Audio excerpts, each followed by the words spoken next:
Para quem não é CLT, tem como comprar e fazer um financiamento? O cara que é Tem. PJ, aposentado, como que funciona?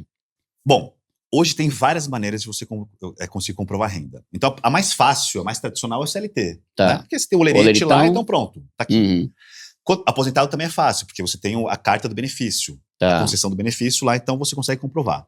Quando você é PJ ou você é autônomo, a Caixa Econômica ela pede a declaração de imposto de renda e os extratos de fundo de garantia. Tá. Então, o extrato é para tirar uma média de quanto você ganha. Uhum. Então, geralmente, a Caixa pede de 3 a 6 meses. Então, vai ver uma média de quanto você ganha.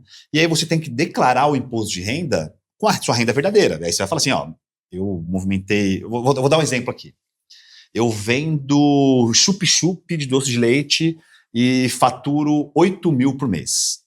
Quer dizer que ela ganhou 8 mil? Não. Uhum. Ela fatura 8 mil. Na conta dela vai tá mostrando que entrou 8 mil reais. Só que ela tem o custo de produção, ela tem o custo de armazenamento, ela tem... Enfim, o que ela ganha é 4 mil reais. Então, o que ela faz? Ela vai a gente pode ajudar ela, tá? Ela mostra o extrato bancário comprovando que ela faturou os 8 mil.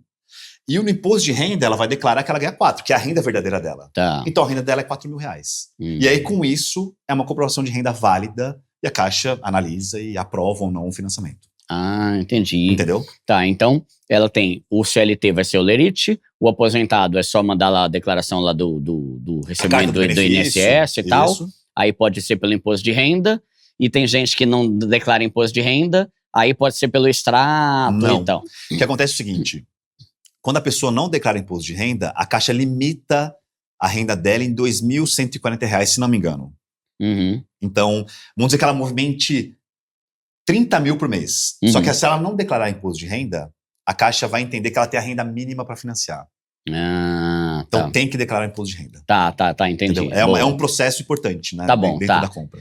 E tem como fazer um financiamento estando com o nome sujo? Não tem como. Não. Não tem como. Ah, Não tem tá. como. E se o cônjuge tá com o nome sujo e o outro cônjuge não? Não tem como. É mesmo? Os dois têm que estar com o nome limpo? Tem que estar com o nome limpo e a gente ajuda muita gente a limpar o nome também, tá, Duda? Porque às vezes a pessoa não consegue contato com a empresa, putz, aconteceu comigo já, de eu não pagar uma conta, eu esquecer, aí eu olho no Serasa lá, tinha uma conta, putz, é pra achar. Nem eu sabia. Uhum. Exatamente.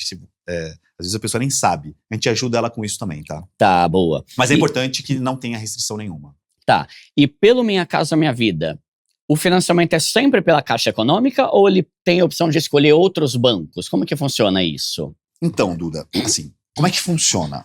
Hoje, 100% do que a gente vende do Minha Casa Minha Vida é pela Caixa. É? É pela Caixa Econômica. Tá. Teve uma época que o Banco do Brasil fazia também. Na verdade, qualquer banco pode fazer. Uhum. Tá? Agora, na prática, isso não funciona. Então, o Banco do Brasil ficou algum tempo tentando fazer a gestão do crédito do Minha Casa Minha Vida, fez centenas de milhares de financiamentos, sei lá, não sei quanto, mas eles, hoje, na prática mesmo, é só a Caixa Econômica. Então, na teoria, todo banco pode fazer, mas na prática é a Caixa Econômica, que ela domina o mercado da habitação do Brasil. Ah, boa, Eles são muito bons, eles têm expertise de muitos anos. E o aplicativo é muito bom para quem quer amortizar, já vamos falar também sobre amortização, é muito bom, né? A amortização é fantástica. Não, é fantástica. Tá. Aí, pensando que a pessoa quer comprar, quais são os principais custos que ela vai ter? Porque, por exemplo, uma coisa que eu vejo muito é gente que compra sem o devido planejamento. Uhum. E aí começa a ficar surpreso. Nossa, que é esse negócio de taxa de evolução de obra que ninguém me avisou? E aí começa a subir o valor, né? Então, quais são os custos pensando em entrada, taxa de evolução de obra, a parcela ela vai se juntar com a entrada ou não, cartório, porque tem umas taxas de cartório, né? Perfeito. Duda, é o seguinte, os custos para comprar um apartamento. Primeiro é a entrada. A entrada ela é obrigatória ou você financia ela quando você tem potencial de financiamento. Mas geralmente você tem que dar 20% de entrada. Tá. E essa entrada você vai pagar como? Com recurso próprio, mais fundo de garantia. Tá. Então se a entrada do apartamento for 40 mil reais, você tem 40 mil de fundo, acabou, zerou a entrada. Tá. Se a entrada for 40 mil, você tem 20 mil de entrada, 20 mil de fundo, você tem 20 mil que você tem que dar de recurso próprio. Se for na planta é parcelado, se for pronto é à vista. Tá. Então, primeira coisa, o primeiro custo que você tem da entrada. Segundo, quando o imóvel é na planta, então você comprou um imóvel hoje, ele vai ficar pronto daqui a 2, 3 anos. Dentro do Minha Casa Minha Vida, a modalidade de financiamento se chama crédito associativo. Então, você financia o imóvel agora, só que você não paga o financiamento, você paga essa taxa de evolução de obras, que é um seguro que a Caixa Econômica ela tem sobre o financiamento, sobre o imóvel que você está comprando. Tem mais a ver com a construtora do que com a gente. Isso, uma segurança para eles. Exato. Tá. O que acontece? A Caixa ela vai liberando um pouco de crédito. Então vamos lá, o imóvel custa 200 mil e a pessoa financiou 180 mil. Conforme a construtora vai entregando a obra, então ela entregou 10% da obra, a construtora libera 10% do valor do imóvel para ela. Entendeu? Tá. E por que ela cobra? E quem paga essa parcela, essa taxa de obra, é o cliente. E ele é como se fosse um seguro. Se a construtora ela quebrar, ela quebrou, ela parou a obra, a Caixa Econômica ela vai pegar esse imóvel, ela fala assim, poxa, construtora, você não conseguiu cumprir com o combinado, então eu vou passar para outra construtora e a pessoa que comprou, ela não vai ser lesada. Então é um seguro para ela. Tá. Entendeu? Só que esse seguro ele vai aumentando. Então, vamos dizer que a sua parcela de financiamento é R$1.000. O imóvel ficou pronto, 10% dele ficou pronto. Então você vai pagar 10% dos R$1.000, que é R$100. Aí a consultora evoluiu a obra, ficou 50% da obra pronta.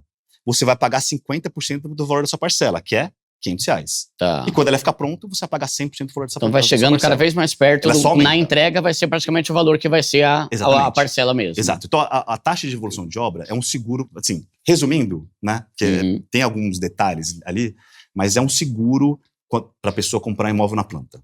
É um seguro. Porque pode acontecer de a construtora ter um perrengue do caramba e travar a obra. Aí a Caixa passa essa obra para outra construtora. Ela garante, exatamente. Na prática, sim, Duda. Eu nunca vi isso acontecer, tá? Tá. Eu nunca vi isso acontecer, mas é isso que acontece, é isso que aconteceria se a construtora quebrasse. Tá. Ela passa sua obra para outra construtora. Tá, entendi. Entendeu?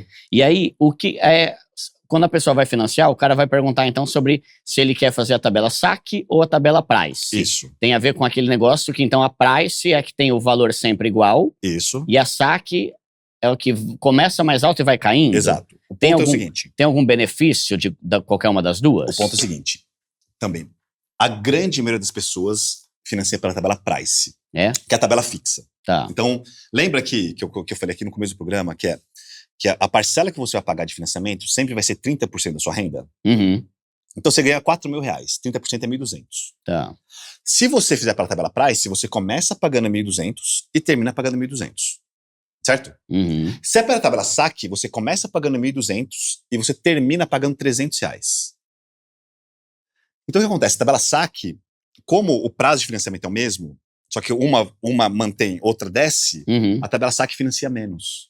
Entendeu? Porque como você a parcela vai diminuindo, o seu potencial. No final vai dar menos o valor. Exatamente. Então o AP tem que ser mais barato. Exatamente. Então na prática a pessoa não consegue, entendeu? Tá, então entendi. Hoje a grande maioria compra pela price. Tá. Agora, quando você tem um potencial gigante de financiamento, você financia lá R$400.000, e você quer comprar um apartamento de 200 mil, aí você pode fazer pela saque, que como você tem muito potencial de financiamento, aí pode ser. Tá, entendi. Entendeu? E de qualquer forma, o bom é comprar, né? Seja pela saque, pela price, né? Fazendo um fluxo. Esse fluxo vocês ajudam também. Sempre, tudo. Tipo assim, vocês vão calcular quanto que ela vai ter que parcelar de entrada, quanto que vai ter de evolução de obra, para ela não ter nenhuma surpresa e falar, nossa, deu ruim. Bom ponto.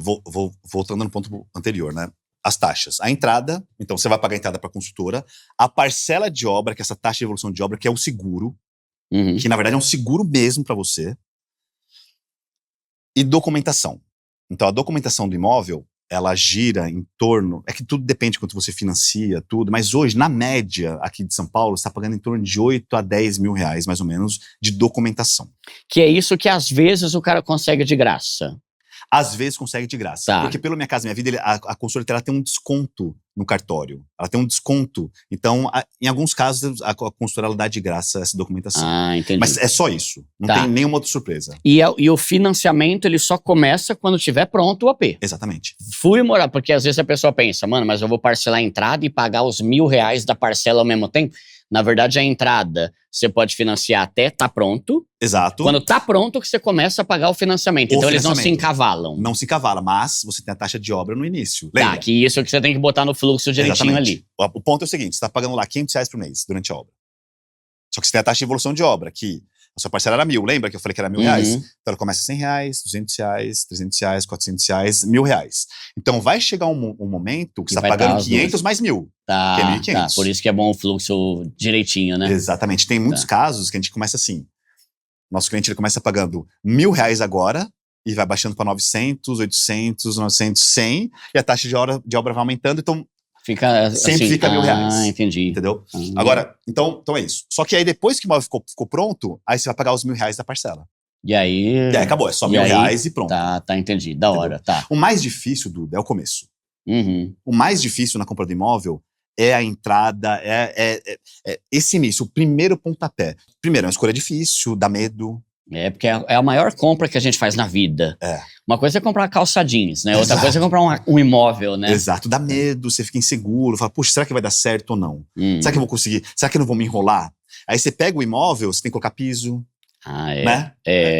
Tipo, é um outro custo que não está atrelado ao financiamento, à compra do imóvel. Quer dizer, tá atrelado à compra do imóvel, você tem que se planejar para colocar um piso, para colocar iluminação, para fazer um armário na cozinha. Né? E no começo, eu posso estar enganado, mas você deve ter se apertado no começo. Sim. É muita coisa, né? É muita coisa. Só que depois. Depois fica muito fácil. Hoje tá quitado. Então, esse é o ponto. Então, e é isso que a gente vê na prática, né? Que as pessoas elas têm que se esforçar no início para comprar um imóvel. Não vai ser fácil. Sim. Mas sabe o que é legal também? Por mais que tenha sido muito gasto, tipo assim, é entrada, é taxa de evolução de obra, é financiamento, é amortização. Hoje, eu consigo vender meu AP e eu consigo a hora que eu quiser, mesmo morando em Osasco, porque minha esposa tá aqui, ela sabe. Todo mês tem gente perguntando, alguém tá vendendo aqui? E nem é um apartamento da hora, é um apartamento simples, padrão, minha casa, minha vida. Se eu vender, eu pego tudo que eu gastei e ainda dá mais uns R$100 mil de lucro ainda pra mim. Com certeza. Então aí você vê, e se eu estivesse morando de aluguel? Não teria nada, teria gastado por anos um valor que está cada vez mais alto e que não volta nunca, e eu saio de lá com uma mão na frente e outra atrás, que eu não tenho nada. Então, querendo ou não, por mais que... Eu acho que é legal a ideia do imóvel como investimento, mas eu gosto muito da questão da paz que ele te dá de você ter um negócio.